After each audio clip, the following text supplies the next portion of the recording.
চা গাছের ইয়াগুলো দেখেন, বাগানটা দেখেন, বাগান দেখেন, তারপর সেট নিয়ে আসেন, মানে এটা একটা ইয়ে করার জন্য।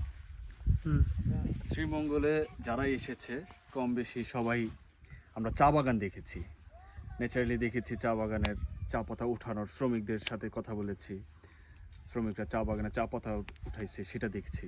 কিন্তু আসলে সচরাচর আমরা দেখি নাই যে চা গাছের চারা, ছোট চারা, ফার্স্ট স্টেপে যেই চারাটা থাকে যেটা রোপণ করা হয়, পরবর্তীতে সেটা বড় হয় এবং সেখান থেকে চা পাতা সংগ্রহ করা হয়। এই চারা অবস্থায় আমরা কখনো সহজে দেখি নাই। তো আজকে বাগানের ভিতরে চা গাছের ছোট চারা দেখার জন্য আমরা আসলে ঘুরতে ঘুরতে এখানে চলে আসছি এবং একই সাথে আপনাদেরকেও দেখানোর জন্য একটা সুযোগ করে দিচ্ছি। হ্যাঁ, ভিতরেটা দেখেন। আমি তো ভিতরে যাবো, এটা প্ল্যান নিছি। ঠিক আছে স্যার, যান, আমরা তুলতে। না, ইটস ওকে। আমাদের রাহেল ভাই এটা গাইড করে নিয়ে আসছে। এই যে যে চারাগুলো আছে এইগুলো ফার্স্ট স্টেপে, দ্যাট ইজ এটা হলো ফার্স্ট স্টেপে আছে।